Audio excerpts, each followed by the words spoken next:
पिछले दिनों ऐसा मेरे जीवन में पहली बार हुआ कि 3 दिनों में 2 बार देवेंद्र नगर शमशान में जाना हुआ। पहले त्रिवेदी जी, स्वराज प्रसाद जी त्रिवेदी उनके दाह संस्कार किए, उसके बाद विनोद कुमार चौबे के। त्रिवेदी जी तो कानपुर सभा शिक्षा मंडल से पूरी सक्रियता से जुड़े हुए थे और उनकी सक्रियता देखते बनती थी।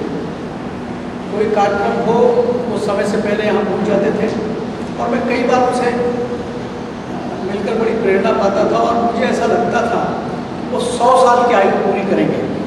मुझे उनकी मृत्यु का दुख हुआ, इस बात का दुख हुआ कि 100 साल हमारे बीच नहीं रह पाए।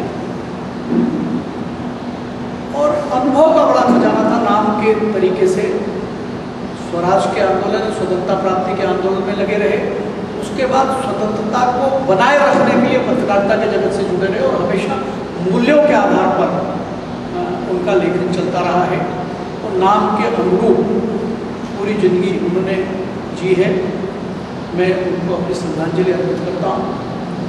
विनोद कुमार चौबे, हम परशुराम जी को जिस बात के लिए जानते हैं कि परशुराम जी शस्त्र और शास्त्र दोनों में उनकी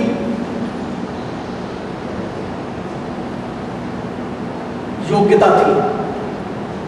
जहाँ पर जरूरत पड़ी शस्त्र की जरूरत पड़ी वहाँ शस्त्र उठा लिया, जहाँ शास्त्र की आवश्यकता हुई उसका उपयोग कर लिया। तो विनोद कुमार चौबे भी पहले शिक्षक थे और शिक्षा के क्षेत्र में काम करने के बाद उनको लगा कि इससे भी ज़्यादा महत्वपूर्ण काम मैं कर सकता हूँ पुलिस में जाकर के। वैसे ये दोनों आज के ज़माने में जैसे दिखाई पड़ता दोनों एकदम विपरीत क्षेत्र है, लेकिन एक शिक्षक पुलिस में जाकर के किस प्रकार से उसको ठीक कर सकता है इसका उदाहरण है। ये जो सारा जखीरा यहाँ पर पकड़ा गया था नक्सलियों का, शस्त्र पकड़े गए थे, कई लोग उसके पीछे पकड़े गए, उसका अगर कोई इस सूत्रधार था उस सारे मामले का, वो विनोद कुमार चौबे थे।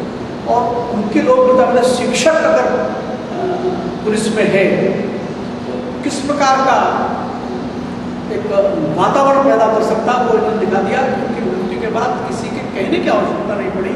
जिस राजनांदगांव जिले में थे वो पूरा राजनांदगांव का जिला था।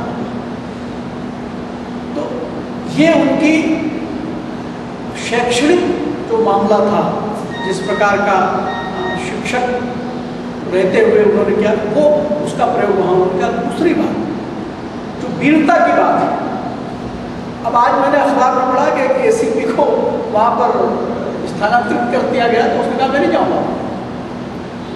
लेकिन इन्होंने अपने कार्यकाल में 4 बार में से 3 बार नक्सली क्षेत्र में कभी नहीं कहा कि मैं नहीं जाऊँगा। ये तो संपर्क थे, रोक करके मैदानी क्षेत्र में आ सकते थे। और बहुत बहादुरी की मौत है, शहादत जो है बहादुरी की शहादत है, धोखे से गोली लग गई ऐसा नहीं। तो सारा आप लोगों ने पढ़ा होगा, सब लोग जानते हैं। और एक पहली बार नहीं हुआ, ये हर बार ये होता था कि जब उनसे लड़ना होता था नक्सलियों से, कोई अफसर ऐसा हो जो आमने सामने की लड़ाई करता था। पूरे छत्तीसगढ़ के इतिहास में जब से नक्सलवाद चल रहा है, कोई एसपी रैंक का आदमी नहीं मारा गया। हमेशा सिपाही बनता है, छोटा अधिकारी बनता है।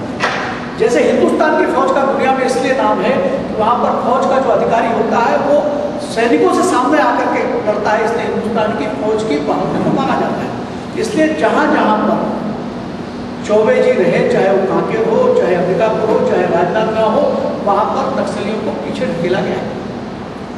तो ये बहुत बहादुरी की मौत है और हमारे लिए तो और पूरे छत्तीसगढ़ के लिए तो गौरव की बात है, हम सबके लिए भी गौरव की बात है कि हमारे बीच में से आते थे, ब्राह्मण थे। और आमतौर पर लोग कहते हैं कि ब्राह्मण का लड़ाई झगड़े से क्या काम है, लेकिन मैं बार बार ये कहता हूँ, जहाँ पर चुनौती होती है, जहाँ पर संकट होता है, जहाँ पर जनता कष्ट में होती है, वहाँ पर कोई अगर आगे आता है तो ब्राह्मण आगे आता है। और उसका उदाहरण चौबे जी थे। हमारे लिए स्वराज प्रसाद जी की यद्यपि उम्र हुई थी, लेकिन उनका अनुभव हमको हमेशा मार्गदर्शन देता था। उनकी सक्रियता हमको प्रेरणा देती थी। और उसी प्रकार चौबे जी का अपना जीवन, उनका कर्म, उनका व्यक्तित्व हम सबके लिए प्रेरणा की बात है।